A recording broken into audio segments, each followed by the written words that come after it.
All right, we're here in the Silverado that got the compressor, rear evaporator, expansion valve, front orifice tube, accumulator. Can't remember if he did the evaporator anyway on the front. And we're gonna start it up. We injected the oil. You've seen that in the one of the last videos. Let's start this thing up. Make sure the brake is on. It starts.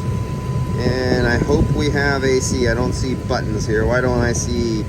I don't see lights. Do I see? Oh, we have pressure. There we go. Low side is going down. High side is going up. And do I have these backwards? Oh, it's warmer in the car than it is outside the car. But hold on a minute. What's happening here? Ah, now I'm starting to feel cold. Here it comes. All right, let's get the cold here.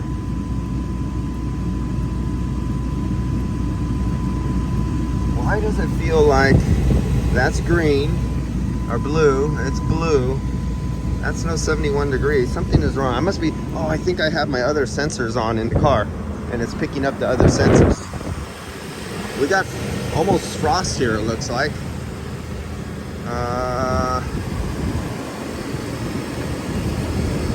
Oh, I have these backwards. I have these backwards. What an idiot. I got these backwards.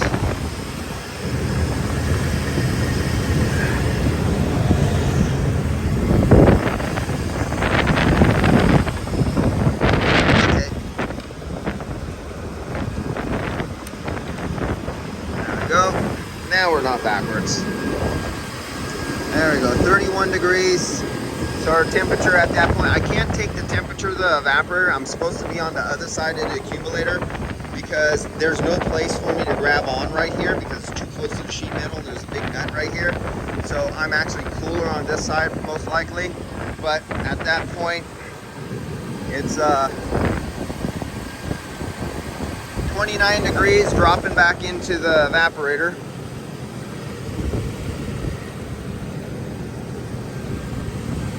What's our discharge temperature? I want to look at that. We're 74 degrees at the outlet of the condenser. So we're 74 degrees, right there, we're 74 degrees.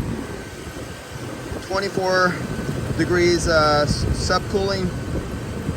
And we have the minus superheat because we're on the wrong side. I'm supposed to be taking the temperature right here. You have to understand that. And I wanted to take the discharge temperature coming out of the compressor. Here's the compressor discharge temperature. I could sit my fingers on it. The compressor is nice and cool. The compressor is about 40 degrees. Wherever my compressor is cool because it has that nice cool. But I got to make sure his pressure switch is not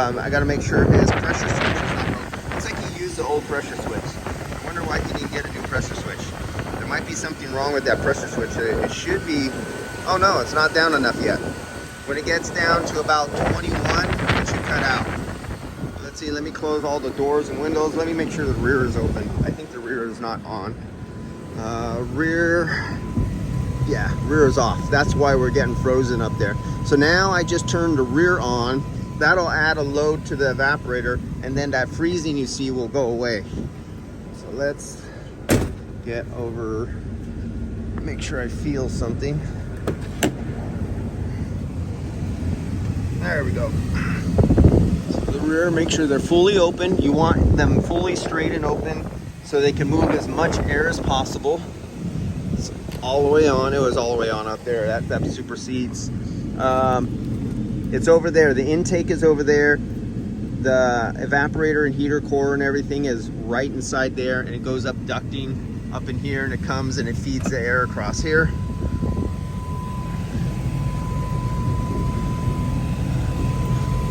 Let's see what the temperature is in the rear.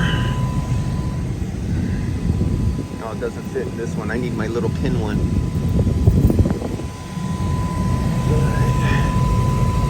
Here. We'll let it go a few more minutes. I notice your lights are out on your dash. Didn't have no display up there. You know, the little orange lights.